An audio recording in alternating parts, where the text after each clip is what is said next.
১-১১ নিয়ে অনেক বিতর্ক। আমরা অনেকদিন ধরেই ১-১১ বিষয়টা শুনলেই আমরা অনেকটা থমকে যাই এবং অনেক ভাবতে থাকি এখানকার অ্যাকচুয়াল কুশীলব কারা ছিল।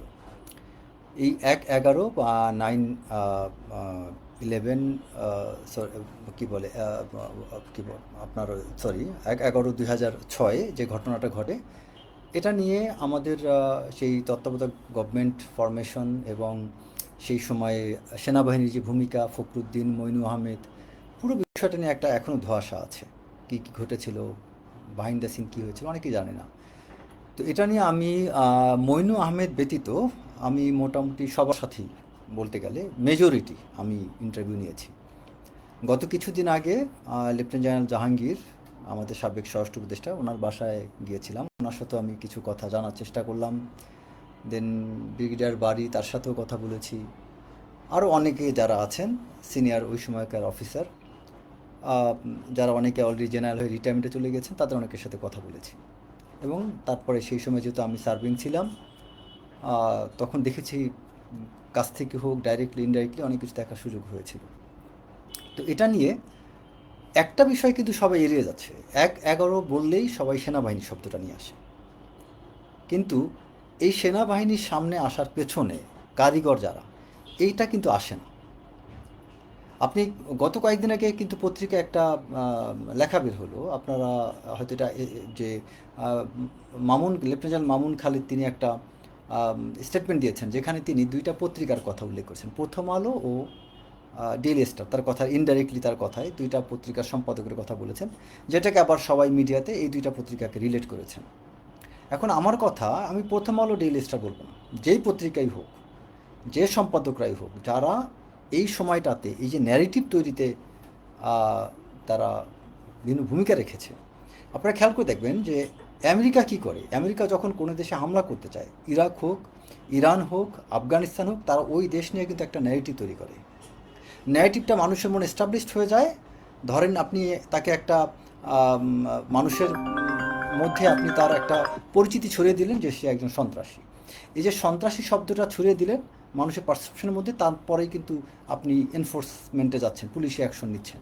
ঠিক একই ফর্মুলায় ওই ন্যারেটিভটা তখন তৈরি করা হয়েছে। সব জায়গায় তারেক রহমান, খালেদা জিয়া, শেখ হাসিনা, তাদেরকে এখানে মানে সামনে আনা হয়েছে এবং সামনে এনে তাদেরকে এখন অ্যারেস্ট করতে হবে। কারণ তাদেরকে অ্যারেস্ট না করলে সাধারণ জনগণ হয়তো নিয়ন্ত্রণ করতে পারবে না, তাদের সমর্থক সাপোর্টারদের নিয়ন্ত্রণ করা যাবে না। তো তাই কী করেছে, নেগেটিভটা এস্টাবলিশ করে তারা সব কিছু অপরাধী, সব কিছু তাদের কারণে এই দেশে কোনো উন্নয়ন হচ্ছে না, পরিবর্তন হচ্ছে না, সো অ্যারেস্ট করো। এখন এই যে সেনাবাহিনীকে এই তাদেরকে অ্যারেস্ট করার জন্য যে পরিবেশটা তৈরি করে দেওয়া হলো, যারা এটার সাথে জড়িত ছিল তাদের ব্যাপারে কি ভূমিকা আমাদের? কোনো ভূমিকা নেই। আচ্ছা, তারপর ওই সময়ের যারা রাজনীতিবিদ, যারা, তাদের কি ভূমিকা ছিল? সাখাওয়াত হোসেনের মতো নির্বাচন কমিশনার, তিনি নির্বাচন কমিশনার হয়েও কিন্তু তিনি অনেক কিছুতে ইনভলভ ছিলেন, সেটা কিন্তু কেউ এখানে সামনে আনছে না। আবার এমন কিছু বিষয় আছে, মানুষ আছে যাদেরকে নিয়ে কেউ ঘাটতে চায় না, কারণ তাদেরকে নিয়ে ঘাটতে গেলে কেঁচো ঘুরতে যেয়ে সাপ বের হয়ে যাবে। ওই রকম মানুষের নাম কেউ নেয় না। দেখবেন যে কিছু অপরাধী আছে, আমরা কনফার্ম জানি, কিন্তু তার অপরাধটা ধরতে গেলে দেখা গেল আমার অপরাধ বের হয়ে যাবে। এ কারণে সেরকম মানুষদেরকেও সামনে আনা হচ্ছে না, রাজনৈতিক ব্যক্তিদেরকে সামনে আনা হচ্ছে না। সব কিছু কি সেনাবাহিনীর দোষ। সেনাবাহিনীর যে ব্যক্তিগুলো তখন ক্ষমতায় ছিল, যারা বিভিন্ন গুরুত্বপূর্ণ দায়িত্বে ছিল, আপনি একটা জিনিস চিন্তা করেন, বর্তমান সময়ের কথা চিন্তা করি। এই যে বিএনপি সরকার গঠন করার পরে আমি ফেসবুকে কিছু একটা লিখলে, একটু সমালোচনা করলেই কিছু আমার শুভাকাঙ্ক্ষী আছে, তারা ফোন দেয়, এই তুমি এটা লিখো না, বিএনপি এমনি তুমি ডিপ্রাইভড, অনেক কিছু তোমার কিন্তু আশা করছি বিএনপির কাছ থেকে পাবে, তুমি পাও নাই, এখন তুমি এটা লিখো না, এটা লিখতে গেলে বিএনপি অনেকে মাইন্ড করবে। তা আপনি চিন্তা করেন যে আমি স্বাভাবিক একটা পজিটিভ কনস্ট্রাকটিভ সমালোচনা, যেটা বিএনপির ভালোর জন্য, টিকে থাকার জন্য প্রয়োজন, সেটাও করতে গেলে অনেক বাধা আসতেছে। তাহলে আপনি চিন্তা করেন ওই সময়টাতে আপনি কিভাবে আশা করেন যে সকল সরকারি কর্মকর্তারা ওই তাদের বিরুদ্ধে প্রতিবাদ করবে? আমি একটা নিরপেক্ষ মানুষ, আমি দলের কোনো সরকারি দায়িত্বে নাই, তারপরও আমার সমালোচনা যদি আমাকে ক্ষতি করতে পারে, তাহলে চিন্তা করেন যারা সরকারের দায়িত্বে আছে তারা কিভাবে কোনো কিছু অমান্য করবেন। তার মানে বিষয়টা হচ্ছে যে একটাই উপায় আছে, যদি তারা চাকরি ছেড়ে দিয়ে চলে আসতো, এটাই হতে পারে একমাত্র উপায়, এছাড়া আর কোনো প্রতিবাদের মতো উপায় ছিল না। তবে যারা যারা অতুৎসাহী, আপনার বিশেষ করে যে ব্রিগেডিয়ার আমিনের মতো যারা প্রকৃত কনস্পিরেটর, তাদের ব্যাপারটা আলাদা, তাদেরকে আমি এই উদাহরণের মধ্যে আনবো না। তারপর যে মেজর রেদওয়ান ছিল, যিনি বর্তমানে মেজর জেনারেল হয়ে এখন তিনি বাংলাদেশে কোনো একটা বীজ বা কোনো একটা কিছু দায়িত্বে আছেন। তার ব্যাপারে অনেক কথা সেই উনি যখন মেজর তখন থেকে শুনে আসছি।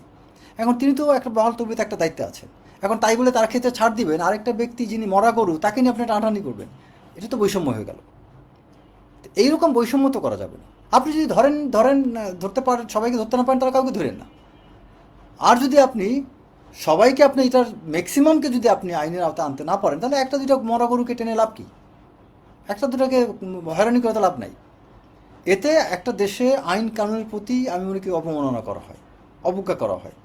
আমি দুই চারজনকে আমি খুব বেশি মাত্রায় আমি মানে বিচারের নামে জুলুম করলাম, আমাকে কিছু লোককে আমি কিছুই করলাম না, তাহলে তো হলো না। আমার মনে হয় এই মুহূর্তে এবং আমি মূল কথায় ফিরি। আমি যখন ব্রিগেডিয়ার বাড়ির সাথে কথা বলেছি, তার সাথে কথা বলতে যে পরিষ্কার কিছু ধারণা পেয়েছি। তারপরে আবার যখন আমি লেফটেন্যান্ট জেনারেল জাহাঙ্গীর ওনার সাথে যখন কথা বলেছি, তার কাছে বঙ্গভবনের কিছু বিষয় যেটা জেনেছি, যেটা আমরা অতীতে যা জানতাম তার পুরো অন্যরকম। যেমন তিনি ওখানে একটা কথা বলেছেন যে সেখানে মইনু আহমেদ সহ অন্যান্য যারা সিনিয়র ছিলেন, বিশেষ করে 3 বাহিনী প্রধান, সেখানে জেনারেল জাহাঙ্গীরকে বলা হয়েছিল যে তাকে ওই জায়গায় তখন লেফটেন্যান্ট জেনারেল আমিনুল করিম একজন অফিসার ছিলেন, এমএসপি রাষ্ট্রপতির সামরিক সচিব, তিনি তখন তাকে থেকে যেতে বললেন। যখন বঙ্গভবনে সবাই গেল, তারা তো ওখান থেকে চলে আসবে, সেনাপ্রধান যাওয়ার পরে তখন ওই পিএসও দায়িত্বে ছিল লেফটেন্যান্ট জেনারেল জাহাঙ্গীর, তিনি তখন চলে আসতে নিচ্ছিলেন। তখন ওই মুহূর্তে লেফটেন্যান্ট জেনারেল আমিনুল করিম বলেন যে আপনার থাকতে হবে। তিনি তখন থেকে গেলেন। থেকে যাওয়ার কারণে তিনি ওই যে মুহূর্তে কী কী ঘটেছে পুরো জিনিসটা তিনি দেখলেন। ওখানে মইনু আহমেদ কী বলছেন, তার সাথের অফিসাররা কী বলছেন, সব বিষয়গুলো তিনি দেখলেন। তো ওই দৃশ্যটা অলরেডি সবাই বিভিন্ন মিডিয়াতে, আমাদের যে লেফটেন্যান্ট আবু রুস সহ অন্যান্য যারা কথা বলছেন আপনারা সবাই অলরেডি জানেন, এটা আমি রিপিট করলাম না। তো সেই বঙ্গভবনের ওই মুহূর্তে যে ঘটনাটা, ওই ঘটনার সাথে কিন্তু একজন ব্যক্তি জড়িত না, অনেকগুলো ব্যক্তি জড়িত ছিল। তবে এটার মূল নাটের গুরু, যেমন ওখানে একটা চিঠি, যেটা আমেরিকা থেকে বা ইউএন থেকে একটা চিঠির কথা বলা হয়েছে, সেই চিঠিটা একটা ফেক চিঠি ছিল। এখন একটা গুরুত্বপূর্ণ বিষয় খেয়াল করেন যে ওইখানে তারা যে মইনু আহমেদরা বঙ্গভবনে যে রাষ্ট্রপতিকে যে কথাটা বললেন, এই কথাটা যে তিনি বলবেন, সেটা ওই চিঠির ভাষাটা, চিঠিটা কিন্তু তার কিছুক্ষণ আগে তাদের হাতে আসছে। তারা যে একটা ড্রাফট তৈরি করে তার সামনে গেলেন, আর ওই চিঠির ভাষা হুবহু এক হলো কীভাবে? চিঠি তারা কি করে জানলেন যে আমেরিকা থেকে একটা চিঠি আসবে, সেটার ভাষা এটাই হবে? তার মানে বিষয়টা কি, তারা ওখানে যাওয়ার পূর্বে তাদেরই হাতে তৈরি করা এই চিঠিটা ছিল। তো এরকম কিছু বিষয় আছে যেগুলো হাত দিলে আমি স্পষ্টভাবে ধরতে পারি কারা কারা অ্যাকচুয়াল অপরাধী। আমার ডানে বায়ে অনুমান করে বিভিন্ন জনকে হয়রানি করে লাভ নেই। তারপরে যারা যারা ন্যারেটিভ তৈরি করেছিল, এই ব্যক্তিদেরকে কেন এখন ধরা হয় না? তাদেরকে নিয়ে কিন্তু কোনো কিছু করা হচ্ছে না। এবং আরও গুরুত্বপূর্ণ বিষয় দেখেন যে বাংলাদেশের বাইরে অনেক কর্মকর্তা অনেকে আছে, তারা যদি আমি মনে করি বাংলাদেশে আপনি অ্যারেস্ট করতে না আনতে পারেন, বা তারা যদি স্বেচ্ছায় না আসে, অন্তত ওভার ফোন ইনভেস্টিগেশনের নামে তাদেরকে তো তাদের স্টেটমেন্ট তো নেওয়া যেতে পারে, তাদের স্টেটমেন্ট নিয়ে প্রচারও করা যেতে পারে। কারণ এই জিনিসটা ঢেকে রাখার কিছু নাই। যত কর্মকর্তা, যত লোকজন, রাজনৈতিক ব্যক্তিত্ব, সাংবাদিক, মিলিটারি অফিসার, আমলা, যারা এই ১/১১-র সাথে জড়িত ছিল, ১/১১-র সময় যারা যারা গুরুত্বপূর্ণ দায়িত্বে ছিল, রিলেটেড, বিশেষ করে যেমন সেনাপ্রধান কার দ্বারা প্রভাবিত হতে পারে, তার স্টাফ অফিসার। আবার ডিজিএফের প্রধান, তিনি কার দ্বারা প্রভাবিত হতে পারেন, তার স্টাফ অফিসার। বঙ্গভবনে কারা, রাষ্ট্রপতি কাকে কাকে ফেস করেছিলেন, কাকে কাকে দেখেছিলেন, এটা তার স্টাফ অফিসাররা দেখছেন। সাভার ডিবির জিওসির স্টাফ অফিসাররা জানতো যে সাভার ডিবির জিওসি কী করেছেন।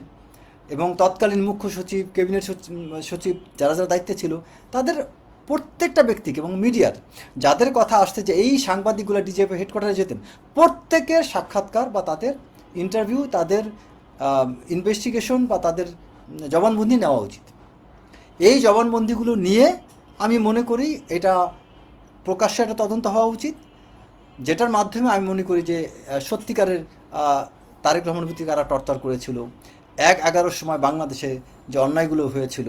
১/১১ অনেক বড় সাফল্য আছে, দ্যাটস ট্রু, কিন্তু ১/১১ হওয়ার প্রক্রিয়াটা, এটা বাংলাদেশে রাইট ছিল না। কারণ ওই ১/১১-তে যতটা সাফল্য আসছে, তার চেয়ে বেশি ১/১১-র কারণে গত ১৭ বছরে বাংলাদেশটা ধ্বংস হয়েছে। সো এই জায়গায় যারা যারা ইনভলভ ছিল, প্রত্যেককে বিচারের আওতায় আনতে হলে প্রপার ইনভেস্টিগেশন লাগবে। এবং আমি সরকার যদি সত্যিকার অর্থে তদন্ত করে, এখানে খামাখা বিভিন্ন জনের সম্পর্কে মিডিয়াতে কারো নাম বলে কারো বেজ্জতি করে লাভ নেই। বাট আমি মনে করি আমরা অনেক মানুষ আছে যাদের কাছে, আমি গত 7-8 বছর অনেক মানুষ ইন্টারভিউ নিয়েছি, অনেকের স্টেটমেন্ট আমার কাছে আছে। সেই স্টেটমেন্টগুলো যদি যাচাই করা হয়, অনেক সত্য জানা যাবে, এবং যাকে তাকে ব্লেম না করে আমরা মানে অ্যাকচুয়াল অপরাধীকে আমরা করতে পারি। আর আরেকটা বিষয় হচ্ছে সরকার, বর্তমান সরকার, বিএনপি যে ভূমিকা আছে, আমি মনে করি বিএনপির এই মুহূর্তে উচিত কিছু জায়গায় মানুষের সমালোচনা নেওয়া, এবং আমার দেখা মতে অনেকগুলো জায়গাতে তারা কিছু অযাচিত কথাবার্তা বলতেছে, এগুলো বলা থেকে মুখ বন্ধ রাখা উচিত। বোবার শত্রু নেই। একটা কথা আছে যে আমি একটা জায়গায় কিছুদিন আগে পড়তেছিলাম যে 4টা জিনিসের মানুষের করা উচিত না। একটা হচ্ছে অযাচিত কথাবার্তা না বলাই ভালো ভালো আরেকটা হচ্ছে যে আমরা অনেক ক্ষেত্রে কী করি, মিডিয়াতে বিভিন্ন জায়গায় কিছু মানুষকে নিয়ে আজে বাজে নিন্দা করি। এখন আপনাকে খেয়াল করতে হবে যে ওই মানুষটা কারো না কারো প্রিয়। আপনি যখন ওই মানুষটা নিয়ে বাজে কথা বলেন, তাকে যারা পছন্দ করে তারা আপনার উপর ক্ষেপে যাবে। তারপর আরেকটা বিষয় হচ্ছে যে আপনার কোনো মানুষের পরিবার, কোনো ব্যক্তিগত বিষয়গুলো নিয়ে আমরা সহজে মিডিয়াতে নিয়ে আসি, এটা উচিত না। তারপরে আরেকটা বিষয় হচ্ছে যে সাফল্যটা খুব বেশি প্রকাশ করা উচিত না মানুষের মধ্যে। কারণ কি, আপনি সফল হয়েছেন, আপনি সুখে আছেন, ভালো আছেন, কিন্তু যেই মানুষটা আনহ্যাপি, যিনি ডিপ্রাইভ, তার কাছে দেখে তো ভালো লাগবে না। দরকার কি আপনার সাফল্য এত ফুটানি করার? তো অনেক জিনিসগুলো এই যে এই সরকারের সময় অনেকে খুব বেশি ফুটানি করতেছেন। আরে ভাই, তুমি ফুটানি করতেছো, অনেক মানুষ আছে সে তোমার চেয়ে বেশি কষ্ট করছে, ভালো পদ পজিশন পায়নি, তার তো খারাপ লাগে। তো এই বিষয়গুলো আমার মনে হয় একটু খেয়াল করা উচিত। আহ, আর আমার মনে হয় শীঘ্রই হয়তো একটা ভালো সুষ্ঠু তদন্ত প্রক্রিয়া শুরু হবে। সবাই ভালো থাকবেন। আরেকদিন এসে বাকিটা বলবো। আসসালামু আলাইকুম।